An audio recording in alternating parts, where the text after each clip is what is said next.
That's one small step for man, one giant leap for mankind.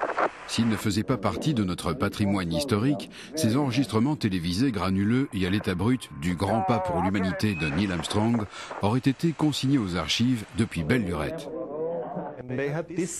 Ils utilisaient ce type d'équipement, un appareil Hasselblad, pour prendre des clichés de la surface de la Lune, des panoramas et des clichés aussi de leurs véhicules. Ils se sont aussi eux-mêmes photographiés. Pourtant, le premier homme sur la Lune a ouvert la porte à des technologies aussi modernes que la photographie en 3 dimensions en utilisant 2 appareils. De même, depuis ce 21 juillet 1969, la science a fait plusieurs grands pas. Les images haute définition sont désormais la norme, même sur la Station spatiale internationale.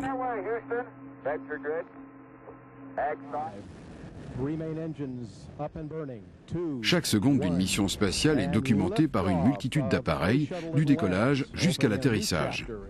En cas de problème, il est plus facile de procéder à une analyse s'il existe des images. Les astronautes utilisent une dizaine d'appareils photographiques différents à l'intérieur de la Station spatiale internationale pour effectuer des expériences, communiquer avec la salle de contrôle ou tout simplement pour nous impressionner, ici sur Terre, en nous montrant à quel point il est agréable de flotter. Mais dans la plupart des cas, l'utilisation de ces appareils fait partie du travail dans l'espace. L'Erasmus Recording Binocular a peut-être une apparence étrange, mais cet engin produit des images en 3 dimensions absolument époustouflantes. Le mélange de vues en 3 dimensions et d'images normales en 2 dimensions permet aux astronautes de s'entraîner sur Terre à effectuer le travail qu'ils devront faire à bord de la Station spatiale internationale. Cela nous donne l'opportunité de faire une carte de la station spatiale. Ainsi, au sol, nous pouvons construire un modèle en 3 dimensions de la station et l'utiliser par exemple comme studio virtuel pour voir la capacité de chargement de tel ou tel emplacement.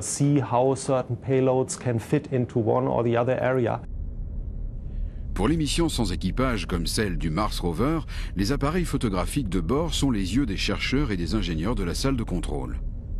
Comme les images sont en stéréo, il est possible d'avoir bien plus d'informations sur la surface ou sur les obstacles à partir de ces photos que s'il s'agissait d'images conventionnelles.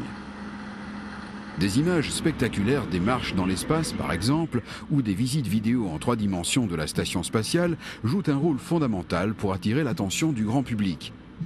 L'un des principaux objectifs de l'ESA est d'inciter les jeunes, tout particulièrement les étudiants, à s'intéresser aux disciplines scientifiques. Et il n'y a pas meilleur moyen de le faire qu'en leur montrant où peut mener la science. Rien ne peut remplacer ce que l'on voit de ses propres yeux. Mais tout de même, je dois dire que lorsque je regarde les images que j'ai moi-même tournées, elles m'impressionnent encore et me rappellent comment c'était. Je pense que ces images sont aussi proches de la réalité qu'elles peuvent l'être.